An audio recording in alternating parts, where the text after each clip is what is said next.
You are watching Access LaPorte County, Channel 97. Coming up next is the February 18th meeting of the Michigan City Common Council. You can find more information for this meeting by visiting www.accesslaportecounty.org. Good evening and welcome to the City of Michigan City Common Council meeting. Today is Tuesday, February 18th, 2025. If you would all please silence your electronic devices, stand for the Pledge of the Allegiance and a moment of silence. Allegiance to the flag of the United States of America and to the republic for which it stands, one nation, indivisible, with liberty and justice for all.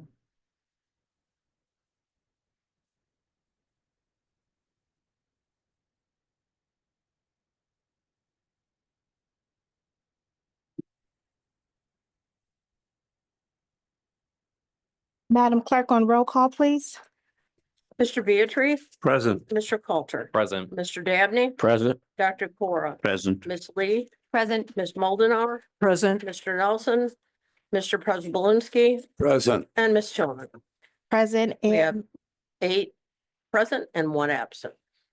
I was notified that Mr. Nelson would not be in attendance on this evening's council meeting. Approval of minutes for the regular council hybrid Zoom, February 4th, 2025. I'd like to entertain a motion to So moved. approve. Support. We have a motion by Dr. Cora and a second by Councilman Coulter. Madam Clerk, on the roll call. Dr. Cora, Aye. Ms. Lee. Aye. Ms. Moldenauer, Aye. Mr. Prespolinski, Aye. Ms. Tillman, Aye. Mr. Beatrice, Aye. Mr. Coulter, Aye. and Mr. Dabney. Aye. We have 8 in favor and no one opposed. Those minutes are approved. Reports of Standing Committee, Finance Committee meeting. The Michigan City Finance Committee meeting did not meet on today due to that there was no claims to report. I would like to address the City of Michigan City 2025 Riverboat Fund Statement of Cash Position.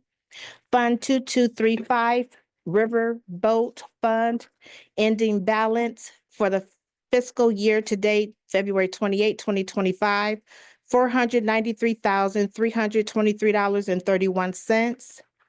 Fund 2236 Rainy Day Fund, $1,848,763.71. Grand total ending balance, $2,342,087.02.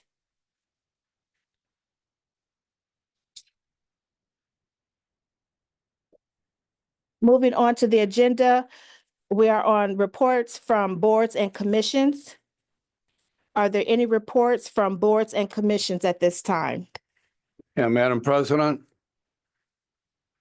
Councilman Prespolinski? Yeah, I am the liaison to the sanitary district.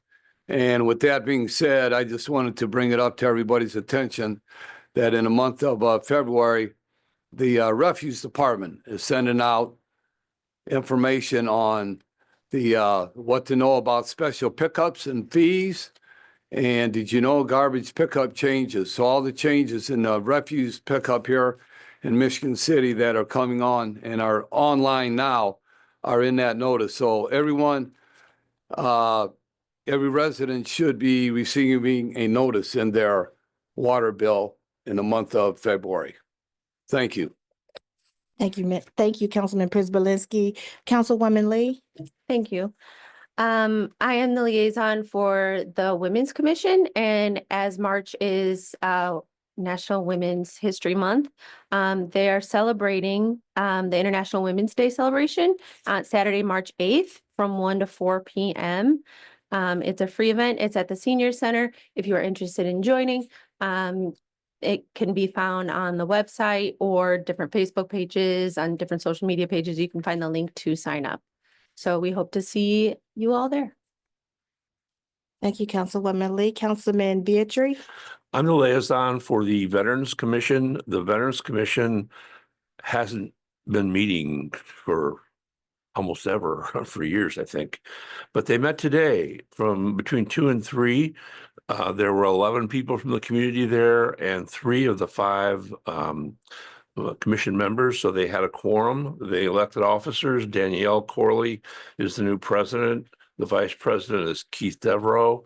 The secretary is Dave Babinski, who's being assisted by Jen Stakeover. A lot of great ideas, a lot of enthusiasm, and a true commitment to veterans issues. They will be meeting on the second Monday of the month at 5 o'clock in the EOC room, and their next meeting will be March 10th.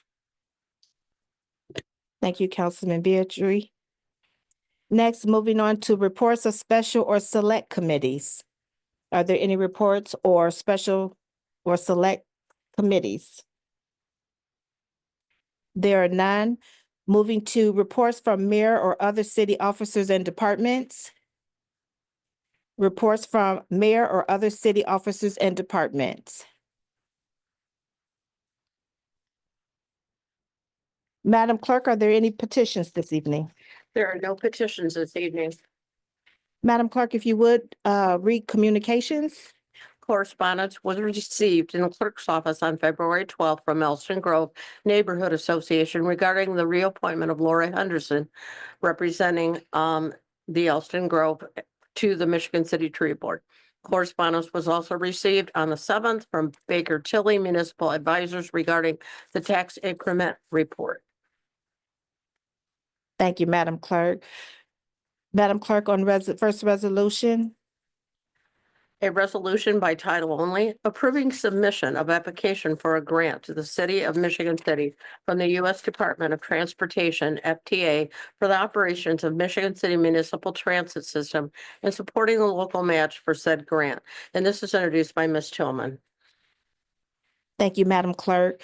On this, in regards to this resolution, application has been submitted. It's a grant application seeking funding through the U.S. Department of Transportation and FTA for the continuance of its municipal transit system from the 5307 Urbanized Area Grant and FHWA STBG transfer to 5307 Urbanized Areas Grant.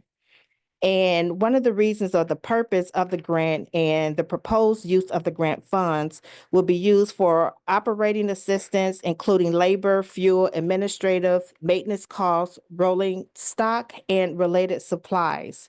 We do have the transit director present if she would like to come up, Ms. Tillman, and if the council should have any questions for her.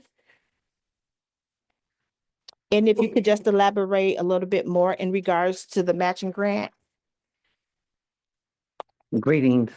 Robin Barzoni Tillman from Michigan City Transit Department Director. 5307 is our urbanized formula grant for LaPorte, Michigan City. It comes through our MPL NERC, and we have to apply for these funds annually. We are currently 2 years behind due to COVID funding. We received quite a bit of money in COVID, during COVID. So we're behind. The funds are available to us for the next 5 years. The STBG funds are state funds that are flexed over into federal funds for rolling stock and replacement vehicles. Are there any comments, Dr. Cora? Yeah, thank you. You know, it's a great service for the people of Michigan City, and I've seen students taking advantage of that in the past, like when they used to go to PNC. Now that has stopped, right? No, we reestablished that last year Okay, with the ARPA grant okay. to bring back services lost during COVID. During COVID. So we're operating that Monday through Friday. Right. It's like on 100% grant. Right. Is it being utilized? It's being utilized, but it's slow. It's a unique project. And then the other thing I wanted to ask you is the matching grant that the city has to come up with. Is it similar to what we were spending in the past, or is this more or less? It's similar. It's similar. Yeah. Okay. All right. We've received it's like between 800,000 to $1 million annually. Thank you. Councilman Prisbalinski.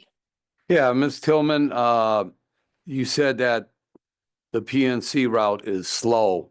What's a slow mean? Does that mean low ridership, not catching on, not a lot of people are using it? Low ridership going to PNC. We have about 14 to 16 riders for 6 trips daily Total, total. total 14 riders? Going to PNC. Yeah, that's Yeah. what I mean. Yeah, but we also travel to LaPorte, city of LaPorte. Right. Okay. I would like to open this up for public comment. Yes, this is Tommy Kolovic from 1316 Ohio Street. First, continued Happy Black History Month, everybody. And I think Robin, she's actually won awards for this. She's just fantastic. I keep telling the Board of Works, they ought to give this woman a raise. There's one thing I'd like to, time has come to pass we need to have a transit app for the riders, for the buses. Quite often like to visit much larger cities that have much larger mass transit systems than we do. Their transit app, they have the GPS on that they can track exactly where the bus is, and it tells you right down the minute when the bus is going to arrive at your stop. And also you can pay your fare with the transit app. There'd be no more going to plunking your cash dollar in the cash box, or going to the clerk's office and have to plunk down your $20 for having to issue a paper bus pass. I know we're very traditional in nature, but that's really a thing of the past. The other thing, when we took a field trip to the Bulls game, we used a Michigan City school bus. It was a propane bus. I think we need time to switch all of our city buses to propane. The other thing, we need to add a 5th bus route to service the east side of the city. We got a lot of major development going on in the city with the Moore Road townhouses, the Tryon Hills subdivision.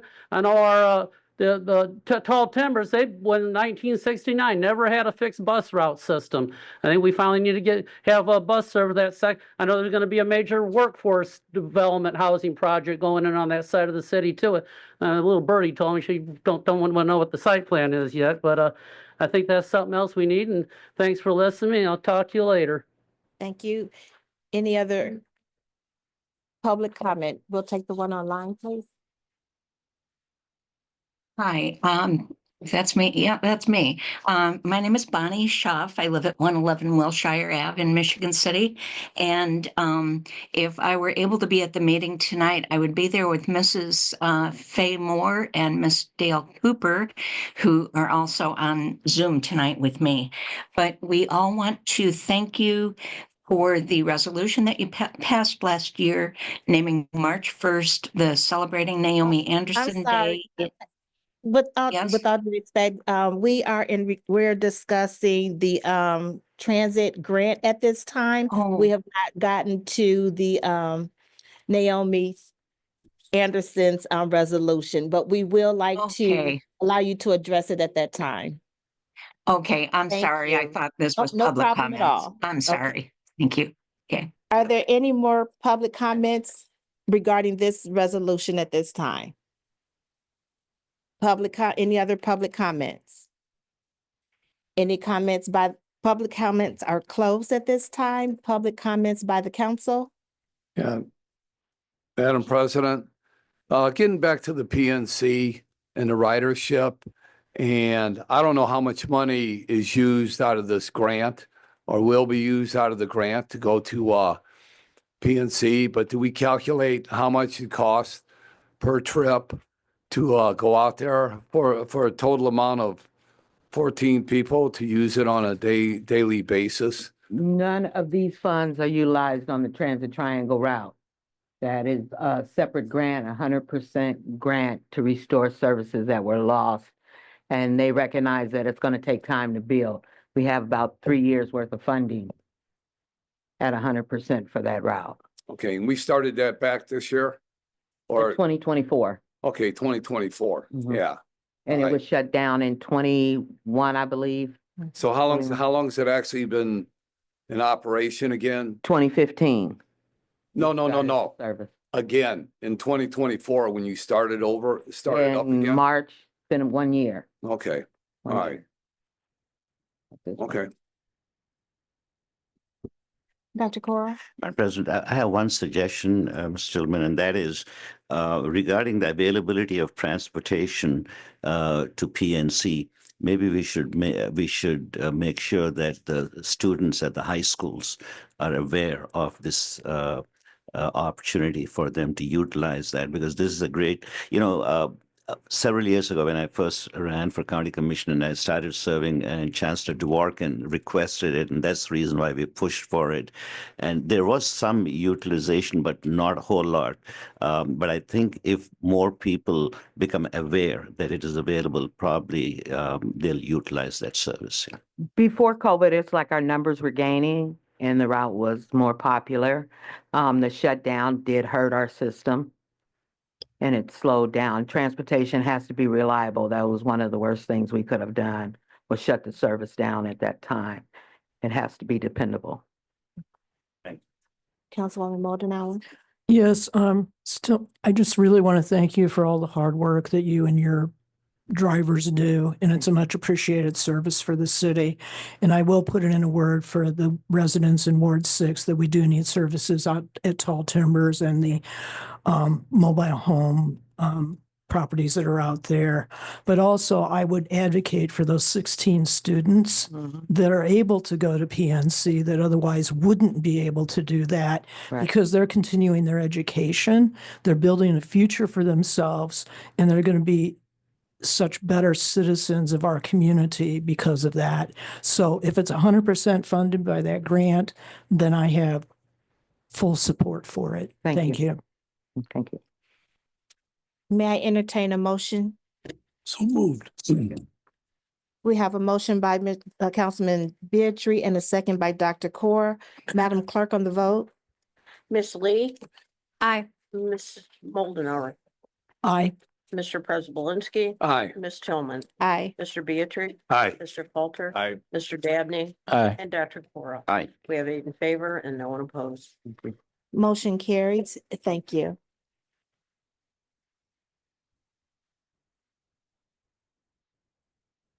Madam Clerk, if you would please read our next resolution.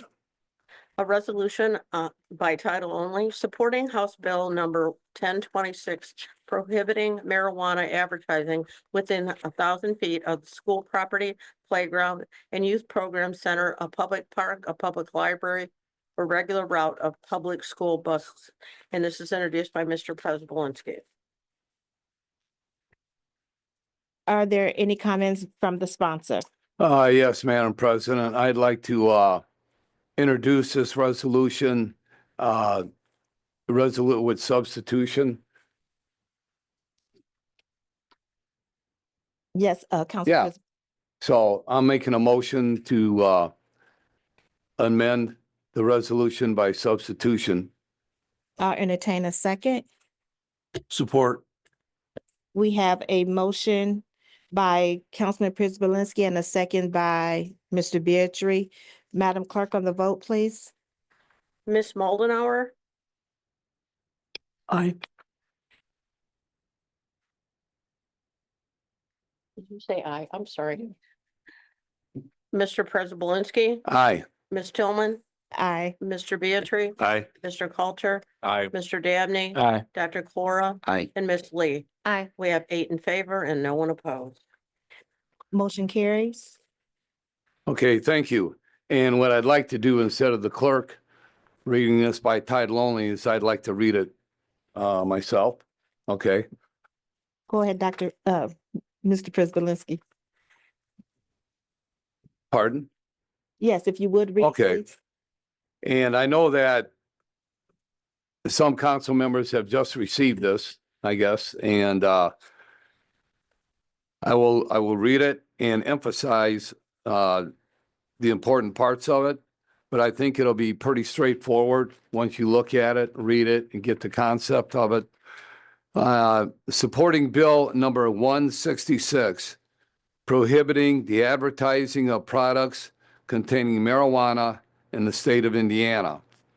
And also supporting House Bill number 1026, prohibiting marijuana advertising within 1,000 feet of school property, playground, a youth program center, a public park, a public library, or regular route of a public school bus. Whereas Senate Bill number 166 seeks to prohibit advertising of products containing marijuana by any medium within the state of Indiana, including print advertisement, digital advertisement, or advertisements on the radio, television stations, or outdoor signs. And whereas, according to the information on the Indiana General Assembly 2025 session website, Bill number 166 has been referred to the Committee on Commerce and Technology. However, no hearings have been scheduled on this bill as of yet. And whereas, in addition to Senate Bill number 166, House Bill 1026 seeks to prohibit advertising a product containing marijuana or marijuana business on a sign within 1,000 feet of school property, a playground, a youth program center, a public park, a public library, or the regular route of a public school bus. And whereas, according to the information on the Indiana General Assembly 2025 session website, House Bill number 1026 has been referred to Committee on the Judiciary. However, no hearings have been set as of yet. Whereas the city of Michigan City is within minutes of driving time to the borders of the state of Michigan, which has legalized marijuana, which we're all well aware of, and where numerous marijuana dispensaries have opened on US Highway 12 in New Buffalo, Michigan. And whereas, as a result of the multitude of marijuana dispensaries in New Buffalo, Michigan, Michigan City is now experiencing a marijuana dispensary advertising billboards at several locations within the city limits, and city residents are receiving numerous pieces of advertising literature of said dispensaries in the U.S. mail. And whereas the Common Council reasonably believes the residents of the city should not be exposed to said advertising, as marijuana is still illegal in the boundaries of the state of Indiana. And whereas, where I see as the most important thing of this resolution and these bills that the Indiana Senate is looking at, is children residing within Michigan City should not be exposed to such advertising in their home environments, around their schools, around their playgrounds, youth programming centers, public parks, libraries, and while en route to school in a school bus. And whereas the Michigan City supports Senate Bill number 166 and also House Bill number 1026. Now, therefore, be resolved by the Michigan City, Indiana Common Council.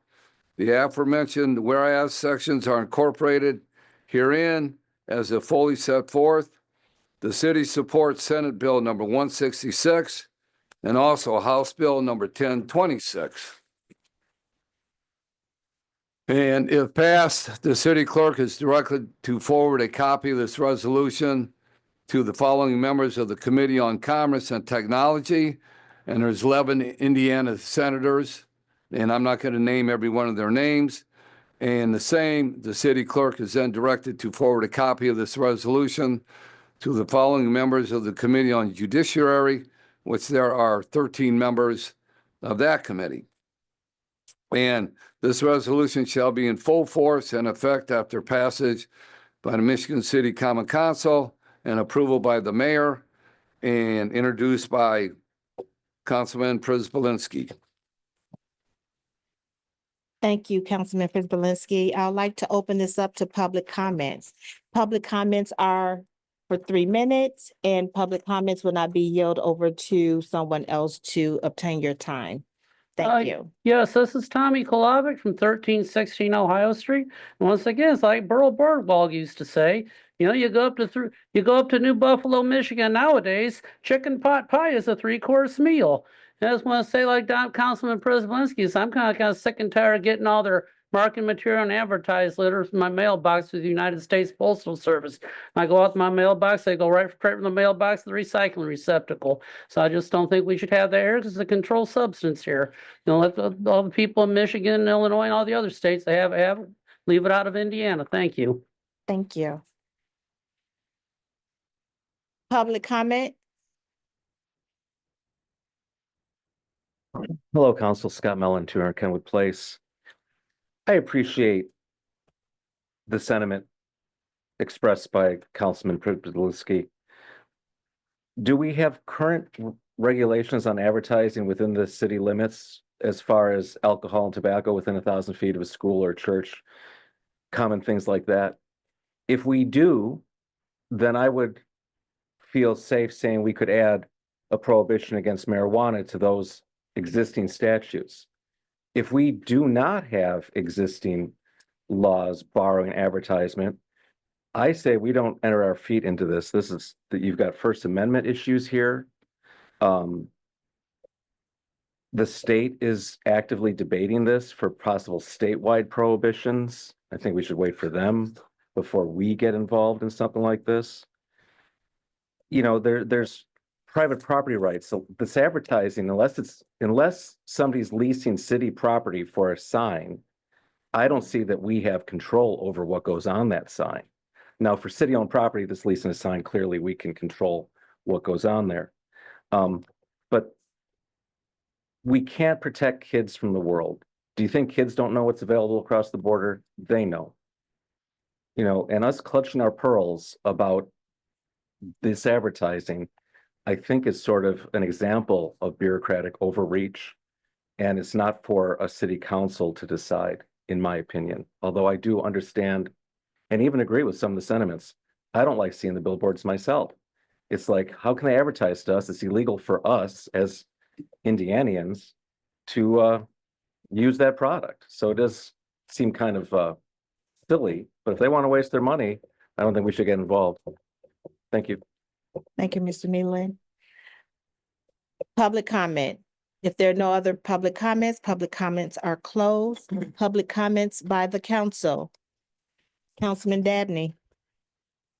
Listening to Mr. Mila come before us here and, you know, stating that we could be jumping into legal trouble. This is not an ordinance, an enforceable ordinance where we would be, you know, I don't want to say punishing people for violating a law. This is a resolution stating that we would support a bill.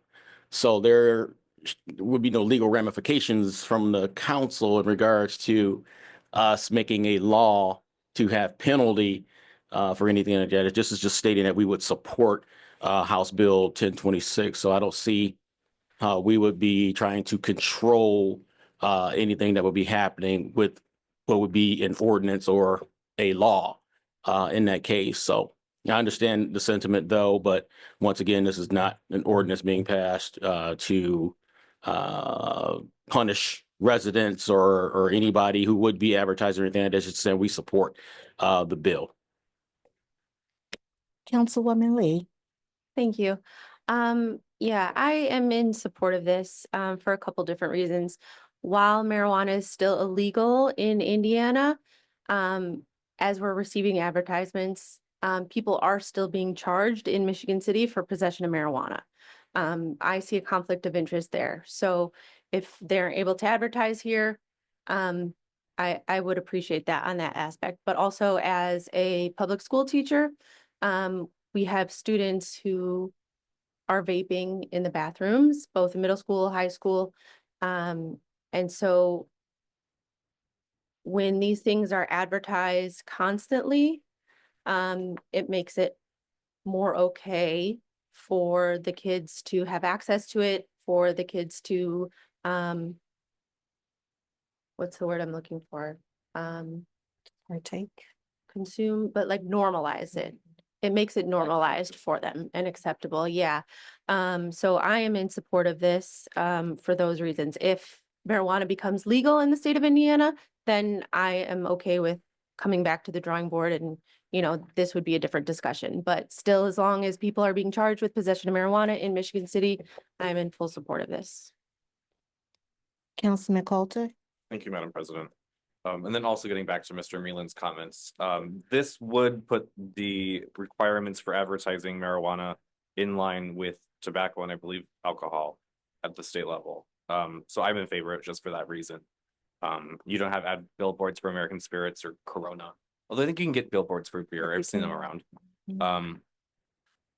But yeah, if you can't have billboards for one thing, for one drug, you should have for others. That's why I'm in favor of this. Councilman Prisbalinski? Well, I didn't have any further comments. I would just like to add in regard to this, I'm across the board with the sentiments of Mr. Meelan, Councilman Coulter, and Councilwoman Lee.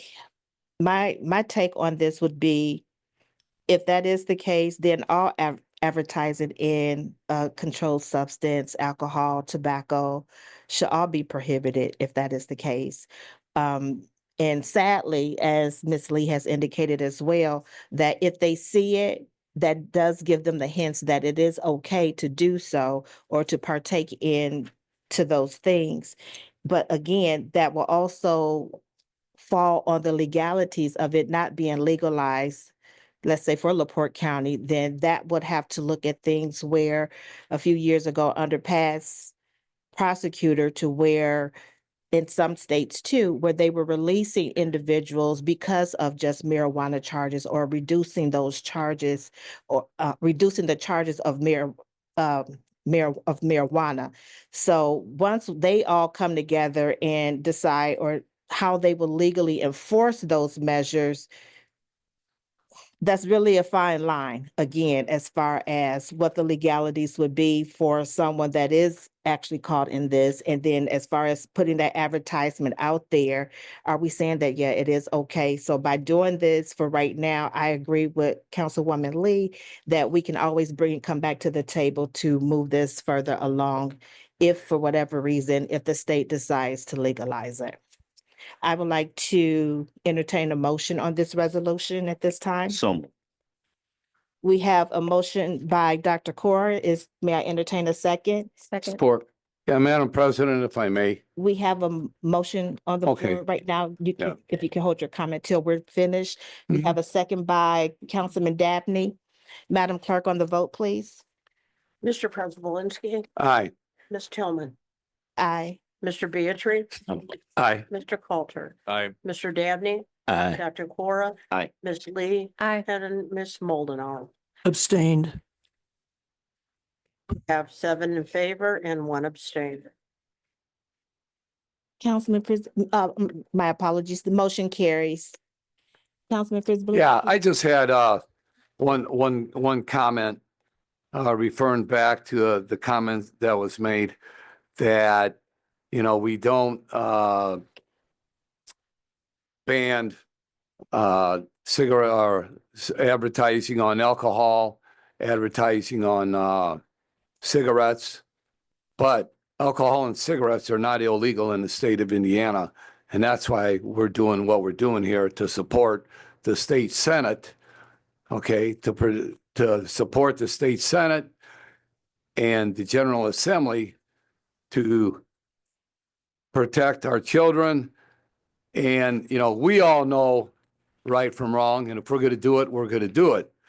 We're looking at the younger children, teenagers. If you see advertising all the time, and take, for example, in Michigan City, there's 13 billboards up already. There's 3 in the middle of the 2nd Ward, right by Burke's. There's 1, and there's 2 more right there by the taco shop. I forget, Rio's on Franklin. And then you go on Highway 12, or you go on Highway 20 from the intersection of 421 and Highway 20 going east, down Highway 20, and then it turns into Highway 212 going through the 6th Ward. There's 10 billboards within, I don't know, what is that, 2-mile stretch? So if you don't call that a influx of advertising and trying to persuade people's minds what to do and to come up and get some marijuana, which is illegal in the state of Indiana, then I think some people are missing the point of what we're trying to do here. Thank you. Thank you, Councilman Przybylinski. Moving on, Madam Clerk, on the next resolution, please, by title only. A resolution by title only, recognizing and honoring, celebrating Naomi Anderson Day on March 1st annually and in perpetuity. And this is introduced by Ms. Moldenauer, Ms. Tillman, and Ms. Lee. Are there any comments by the sponsors? Madam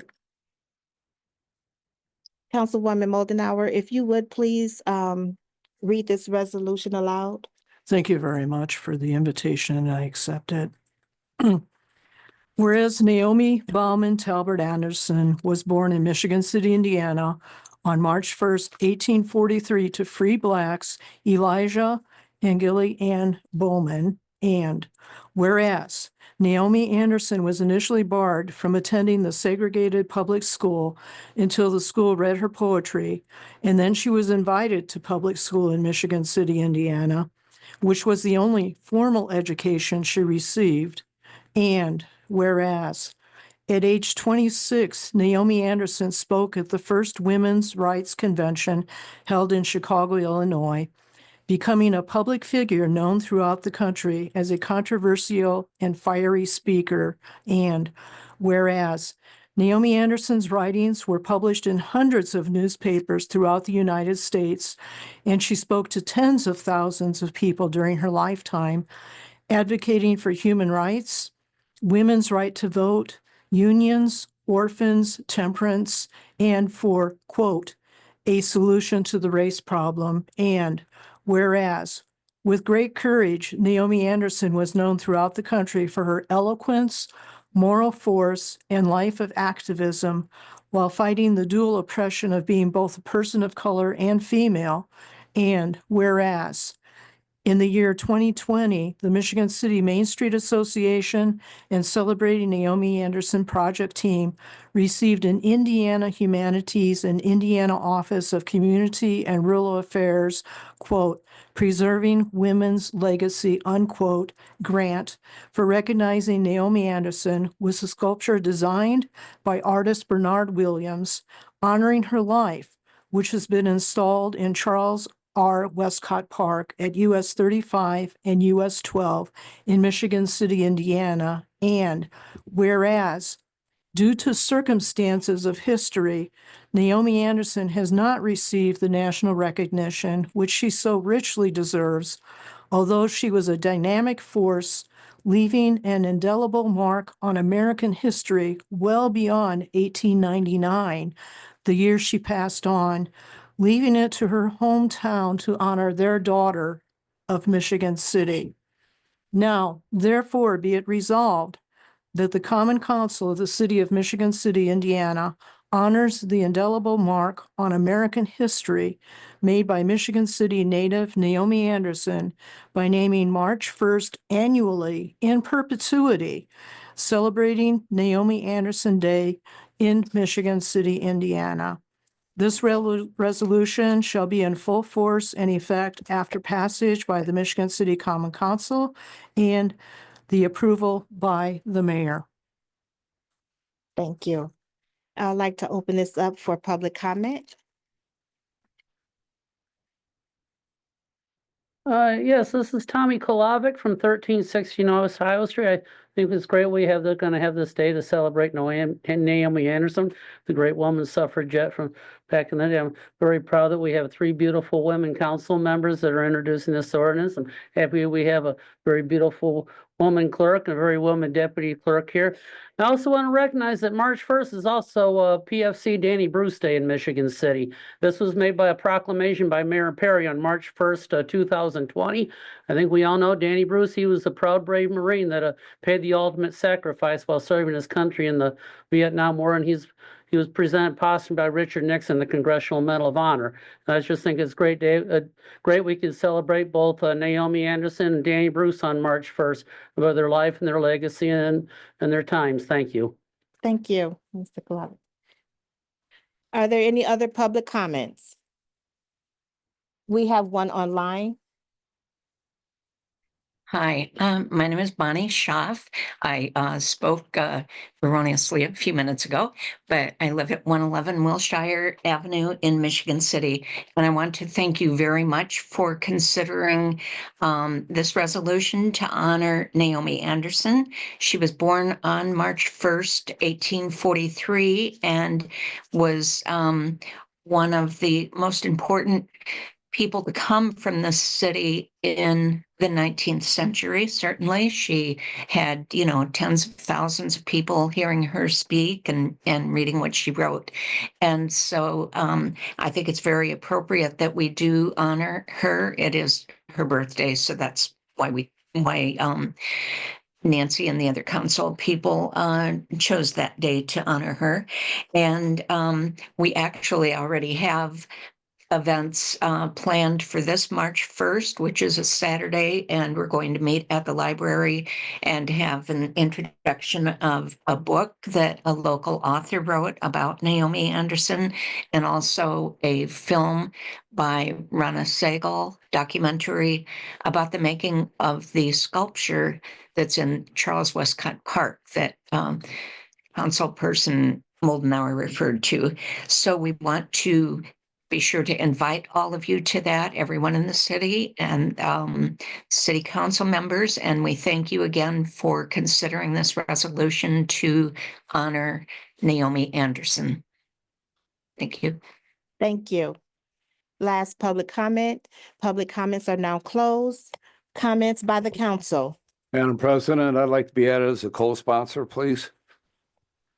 Madam Clerk, if you would please add Councilman Prisbalinski. Are there any other council members that would like to be added? I'd like to be added also. I wish we could have gotten this done before the meeting. I know it's never nice when one of our ladies here has to run back upstairs and add names to resolutions, but I would like to be added as well. That's what I No was, problem. yeah.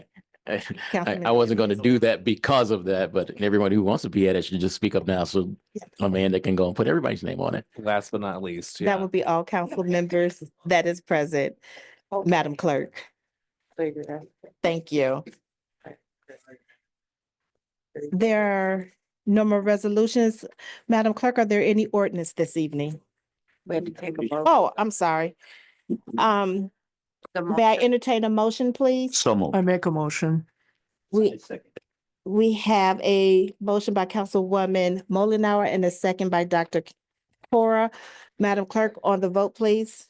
Ms. Tillman, Aye. Mr. Beatrice. Aye. Mr. Coulter, Aye. Mr. Dabney, Aye. Dr. Cora, Aye. Ms. Lee, Aye. Ms. Moldenauer, Aye. and Mr. Prisbalinski. Aye. We have 8 in favor and no one opposed. Thank you. The resolution carries. Madam Clerk, are there any ordinances this evening? There are no ordinances this evening. Under new business, FYI, the council has one appointment to the Community Enrichment Corporation, incumbent Stacy Benny. Term expires March 31st, 2025.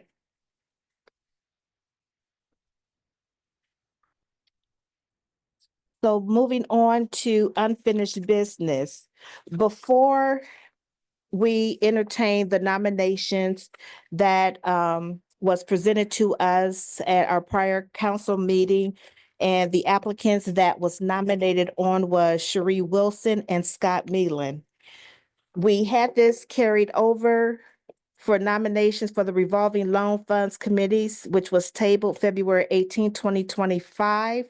Due to that, we were seeking some clarity regarding the language of the revolving loan applicants.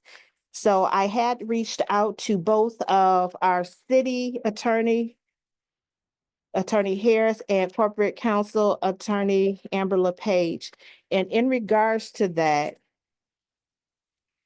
based off of the information as it indicates, we are able to move forward in regards to doing the nominations and in regards to what is, one moment.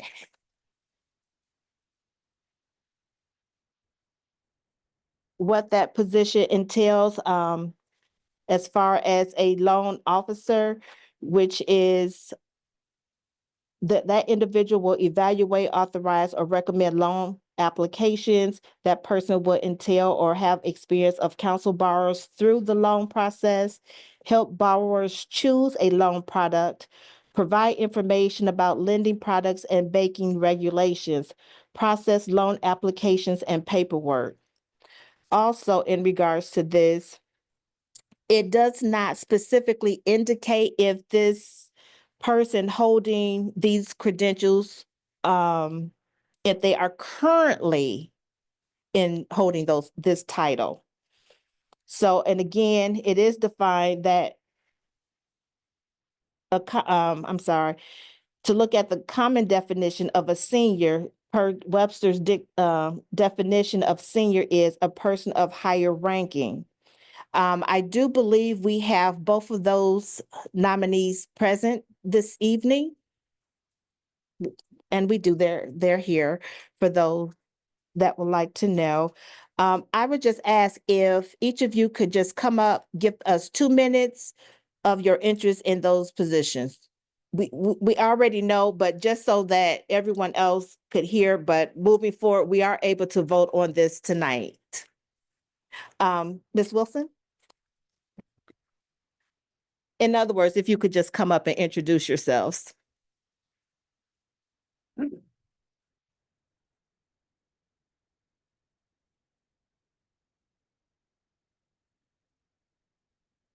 Good evening, council members. My name is Sheree Wilson, of course, 1030 Liberty Trail, Michigan City, Indiana.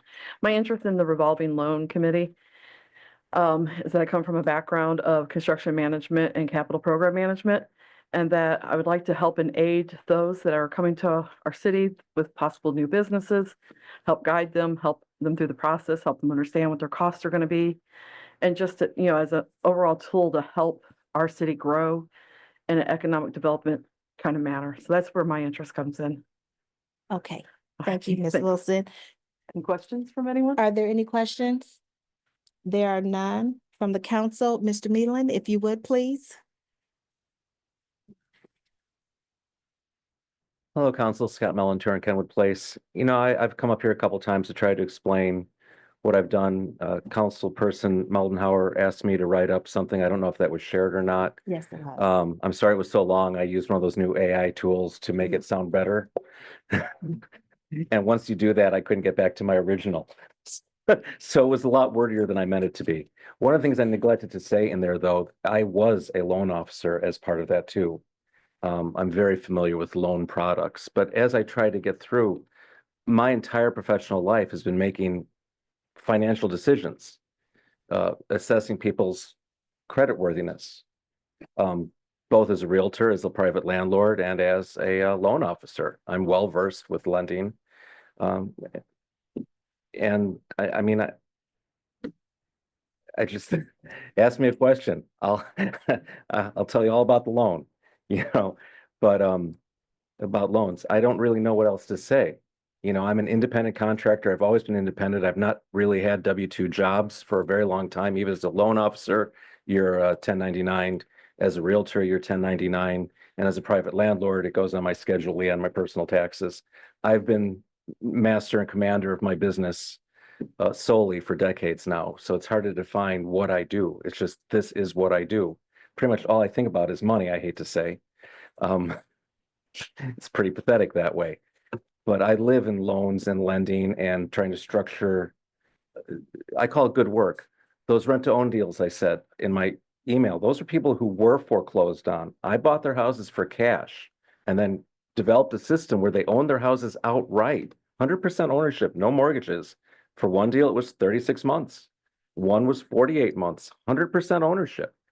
And another guy, it was a 7-year plan. He sold his house in year 5 at a gain. So again, I've done creative things with financing, both personally to leverage myself forward, buying properties, the proper utilization of debt. Last thing, I say credit is like guns. People can often be scared of both. Used incorrectly, they will both bury you, but they're actually both a tool, and used correctly, they can feed your family. And that's why the power of credit and making good lending decisions it's just in my DNA. Thank you. Thank you, Mr. Mullin. So next, as I stated, we are now opening the nominations to vote on the senior level professional loan officer. Madam President, I have a Okay, couple of please, things Lou. that I'd like to add towards this discussion. If that's possible. I didn't get the email from Councilwoman, so I don't know what Mr. Medlin, his qualifications are, but I do have, because I'm going by what my discussion is, what my argument is I'm going by the city ordinance that was set up for the revolving loan committee. And that I understand. And again, the information per everyone's or majority request was to obtain legal counsel, legal advice, and directive, which I did obtain from Attorney Harris and from Attorney Amber LePage. Mhm. Based off of the statutes and based off of the description for these two positions, the information that I read is what was provided from the attorneys. So with that being said, now, should anyone chooses to challenge that at a later time, or we reword the requirements to be more specific until there's been an amendment to that ordinance regarding the qualifications for that, we are able to move forward. So I do appreciate that. We did all receive the information that was provided to us this evening, but based on that, we are moving forward as I stated. So the nominations, which is for the senior level professional loan officer. Madam Clerk, that I believe will be for Mr. Scott Mullin. If we can take a vote, please. Mr. Beatrice, Mr. Meelan, Mr. Coulter, Mr. Mullin, Mr. Dabney, Mr. Meelan. Dr. Cora, Aye, Mr. Meelan. Ms. Lee, Mr. Mellon, Ms. Moldenauer, Mr. Mullin, Mr. Prespolinski, Abstain. and Ms. Tillman. Mr. Mullin, We have 8 in favor, or 7 in favor for Mr. Mullin and 1 abstained. thank you. Congratulations, Mr. Mullin. Moving on to the next nomination from a business or retail who is a resident of Michigan City. And that nominee is for Cherie Wilson. Madam Clerk, on the vote, please. Mr. Coulter, Sheree Wilson, Mr. Dabney, Yes, we already I just, for the record. it's I, but Yeah. it'll work. Aye. Dr. Cora, Aye, Sherry Wilson. Ms. Lee, Hi, Ms. Wilson, Ms. Moldenauer, Hi, Sheree Wilson. Mr. Prespolinski, Sherry Wilson. Ms. Tillman, Sherry Wilson. and Mr. Beatrice. Sherry Wilson. Congratulations. And congratulations, Ms. Wilson, and to the both of you for your new positions on this new board. And I'm sure that both of you will execute and carry out your responsibilities. So, welcome.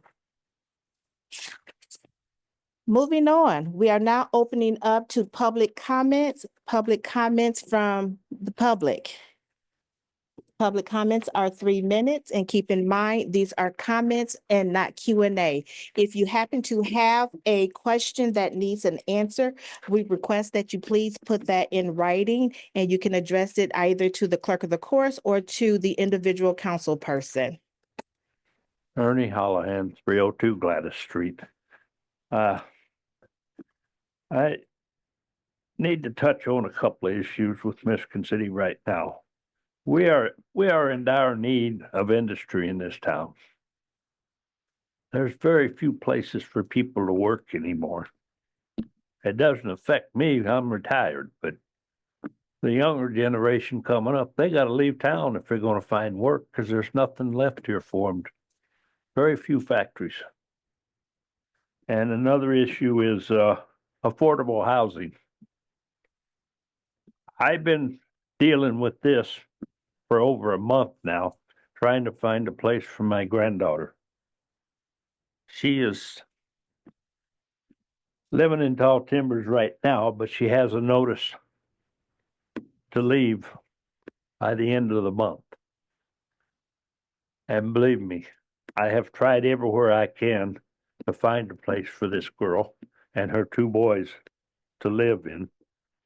I wanted to buy one, and I called about one on Carroll Ave, a little bitty house. And unbelievably, they wanted $100,000 for that little house. And I don't see that. It's getting sad when you can't even find a place.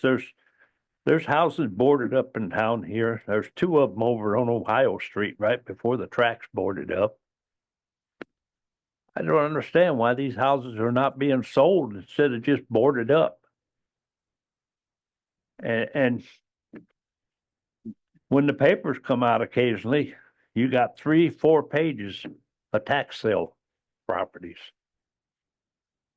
It's sad. It's sad that I can't find a place for her to live. Thank you. Thank you. Public comments? Are there any other public comments? Hello, Scott Mellon, Turin Kind of Place. I'd like to thank you all for your support. I'll do my best to use our city funds and hopefully we can get some, help some businesses out to grow here.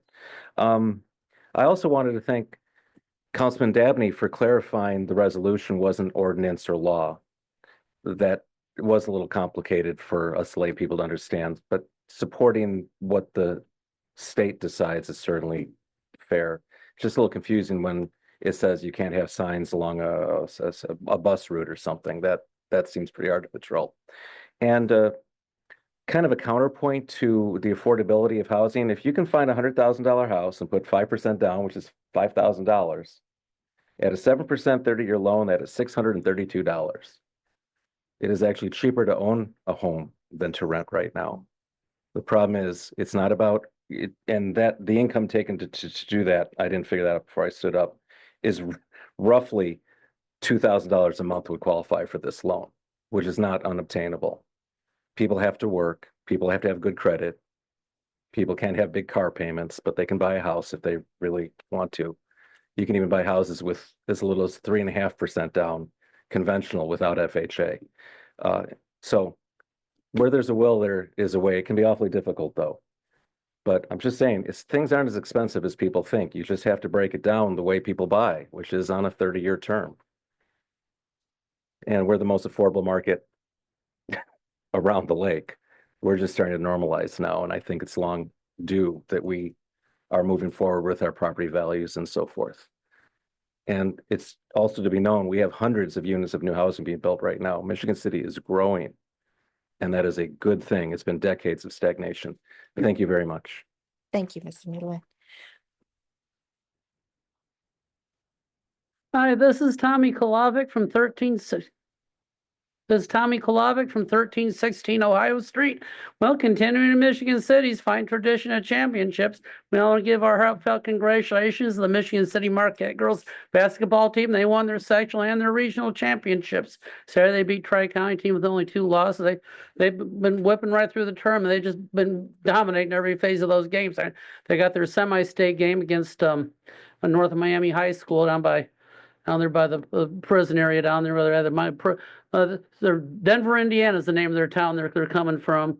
They got so it's gonna be at Laporte High School, their game's gonna be at noon, and they're gonna play the championship game at 7 o'clock, either against Lafayette Central Catholic or Elkhart Christian. I'll probably be, they're having the Jerry Carson's Chili Cook-Off at the DAV on Ohio Street at noon. I'll probably go to that and probably go see the championship game in Laporte on Saturday.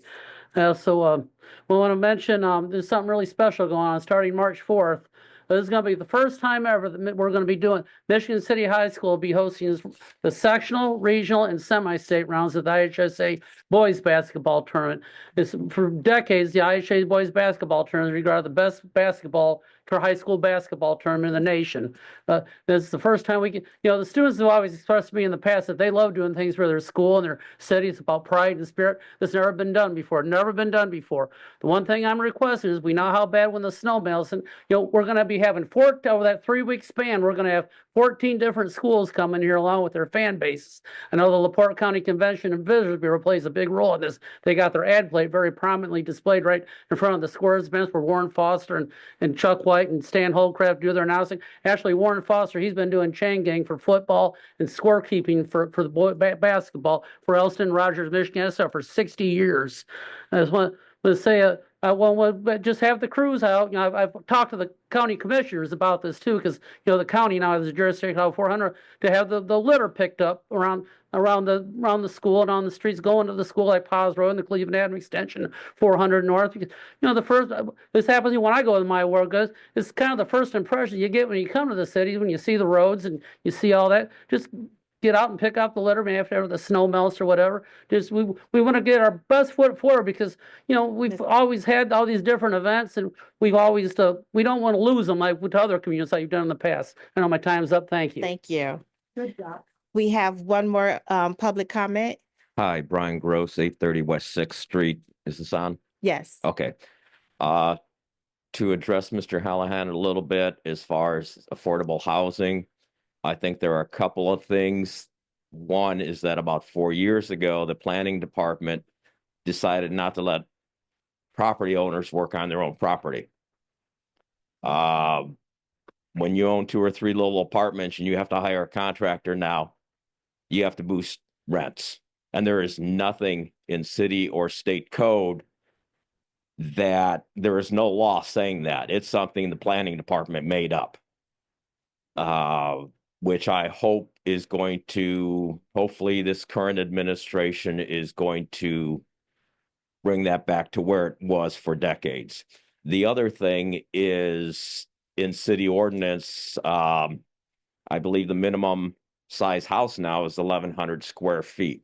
We really need to look at putting tiny houses on a lot of these vacant lots, especially in some of the areas where you already have houses that are only 700 or 800 square feet. They may be 50, 60, 80 years old, but smaller houses work for a lot of people. Thank you. Thank you, Mr. Gross. Public comment is now closed. Any public comments by the council? Councilwoman Moldenauer? I just wanted to reemphasize the invitation that Bonnie Schaff mentioned over the Zoom. I'm not sure that it was really clear, but this Saturday, March 1st, not this Saturday, but March 1st at 2 o'clock, there's going to be a special celebration at the Michigan City Public Library, which will include the introduction of the book by Cheryl Chapman, which is called Turn It Around. And this was aimed at 3rd graders in Michigan City, and the Rotary Club purchased copies of this book for all of the 3rd graders in all of the 3rd grade classrooms in Michigan City, which I think is really a big deal and also a very inspiring way to reach our children. The other thing is that the documentary that's going to be showed, it actually is a documentary about the making of the sculpture from the eye of the sculptor Bernard Williams. And Bernard Williams did that sculpture in addition to one that's on Wabash Street. that is a tribute to industry in Michigan City. And Rana, who put this together, she actually won the Chicago Film Award for her documentary on Ida B. Wells. So I think that speaks to the quality of the work that she does. So I hope that everybody's able to be there. It will be a very uplifting day. And of course, there will be refreshments. So come for that if you don't come for anything else. At the library, March 1st, 2:00. Thank you. Councilman Prisbalinski. Thank you, Madam President. And before I get into my comments here, I just want to congratulate the two nominees that got elected to the revolving loan committee. I'm sure they'll do a great job. And it's not that I didn't abstain from my vote, and I'll tell everybody why I voted the way I did. I didn't abstain from voting for Mr. Medlin because of the fact that I don't have confidence in what he can do. And I didn't get a chance to look at all his qualifications because I never got the email. But I'm going by what the city ordinance states. Now, I don't know if the other council members took time to look and see what this ordinance states, but I'm going to read a couple lines. And this is ordinance 4113 for the approving and creation and administration of the Economic Development Revolving Loan Fund. And this was established back in, 2010. So it's been around for 15 years. And in section 3, it says, said contract shall provide for the creation of a loan committee by the corporation that includes two senior level professional loan officers, one appointment by the mayor, and one appointed by the city council. The committee shall include, so you got two senior loan officers now, does Mr. Medlin qualify as a senior loan officer? According to the definitions I've seen from our legal counsel from the city and from the legal counsel from the council, I don't see it that way. And here's the definitions that I saw that came from Amber LePage that I got from the council attorney. He shared that with me. Is I guess the email went out last week, Wednesday, is not defined, then just look at the common definition of senior. And Webster's definition of senior is a person of higher ranking. What does higher ranking mean? Is Mr. Medlin of higher ranking? I don't know. He's not even a senior loan officer. So how can we say that he's qualified to do the job? From Mr. Harris, he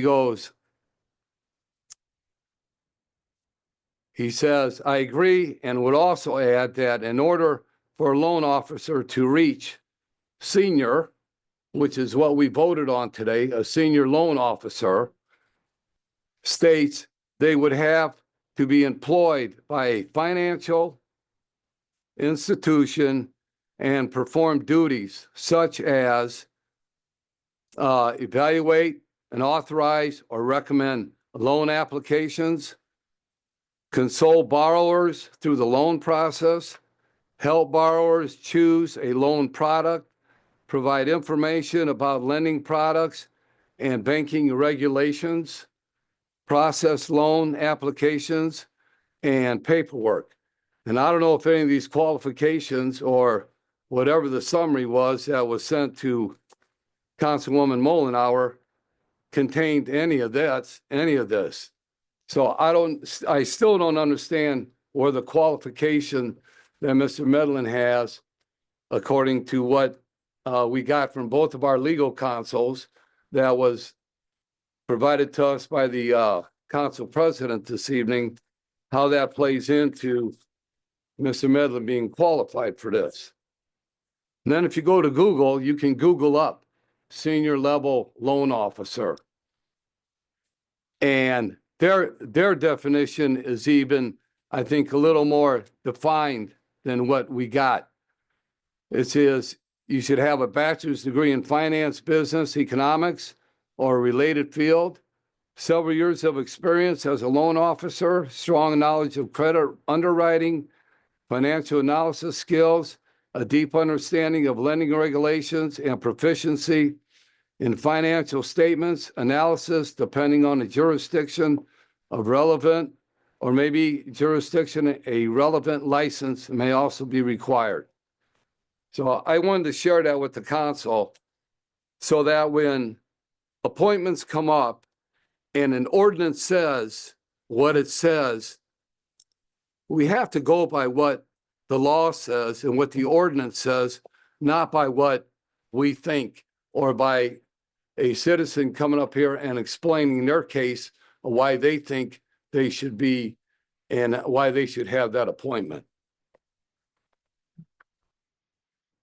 Thank you. Thank you, Oh, Councilman. I'm not done yet, Oh. Madam President. Timing. Your time, What? your timing, My time? your timing? Yes, if you can. Yeah. Okay. I'm up. I can read my council comments. And they're 3 minutes. Pardon? Our comments are 3 minutes. Are they 3 minutes? Excuse me. It's okay. Yeah, we never timed council members. We have a new president in the chair, sir.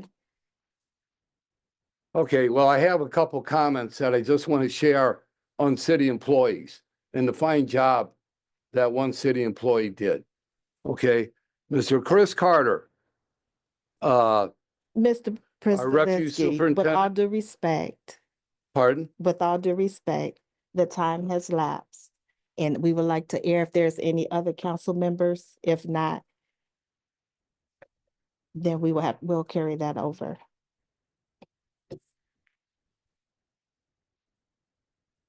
Are there any, Councilman Coulter? Thank you, Madam President. So I've got two community announcements. One is that the YMCA is having our annual dinner on February 27th, which is a great time to celebrate all the things that the Y has been doing. And the last year, we've been really focusing on getting more involved in Michigan City. And the other one I'm also really excited about is March 9th. The Trail Creek Watershed Partnership is working with the Great Lakes Fishery Commission to host a showing of their recent movie that has been winning some awards around. It's called The Fish Thief. It's about the lampreys that are in the upper Great Lakes and how they got to the Great Lakes and how they've been stealing all of our fish. So that's March 9th. And you can reach out to me or the Trail Creek Watershed Partnership for any questions about that. Thank you. Thank you. I guess that will leave me with closing comments. Just some PSA in regards to one, for anyone that needs to contact me or that's within my 5th ward, I do have a new contact number, which is 872-255-9362. Also, there's going to be a town hall meeting scheduled for Saturday, February 22nd. Representative Pat Boyd and Senator Rodney Poe, District 4, will be in attendance. This will be from 12:30 p.m. to 2 p.m. at the Michigan City Public Library. Please, when you have your concerns and questions, this is your opportunity that we're opening the doors. They're welcoming all of Michigan City residents to come out to hear them speak and to address any city issues at hand. The next one, we have a couple of workshops that's coming up. We have the Residence Rehabilitation Facility meeting, which is going to be scheduled for March 5th, 2025 at 5 p.m. here at Michigan City in the EOC room. And then we have the workshop regarding the wheel tax. And we're going to have the pleasure of having Senator Pressel in attendance. This is scheduled for March 14th at 5 p.m. here at City Hall in the EOC room as well. Also, in regards to the upcoming other town hall meetings, you can bear with me one moment, that's forthcoming. There was one on Thursday, the first town hall meeting that was put on by the mayor. And there was council representatives that was present. That was a nice turnout. There will be a few more. The next one will be March 31st, 2025 at 5:30 p.m. at the Hope Center at 222 McClellan Ave. The next town hall will be Wednesday, May 22nd, 2025, 5:30 at Squat Post 121 Squat Legion Ave. The next one will be Wednesday, June 25th, 2025, 5:30 p.m. at Zion Hill Missionary Baptist Church, 123 Helen Street. Thursday, September 25th, 2025, 5:30 p.m. at New Hope Missionary Baptist Church, 819 West 7th Street. Thursday, October 30th, 2025, 5:30 p.m. Fire Administration Center, the training fire facility on Michigan Boulevard, 2510 East Michigan Boulevard. And Wednesday, which is my ward, so please make sure you're all in attendance. Come on out. I will be there. And Wednesday, December 10th, 2025, 5:30 p.m. City Hall, 100 East Michigan Boulevard. And again, as we're closing this month, which is Black History Month, I thank each and every one of you. We have honored a lot of our past historians that has contributed to Michigan City. Just to keep in mind and to share this with everyone. Some may say I shouldn't say it or not say it, but February is not just Black History Month. That's a month every month of the year. And we have a lot of heroes and leaders that is currently making history right here, residing within Michigan City. And to them, I salute you all as well. So with that being said, I would like to entertain a motion to adjourn. So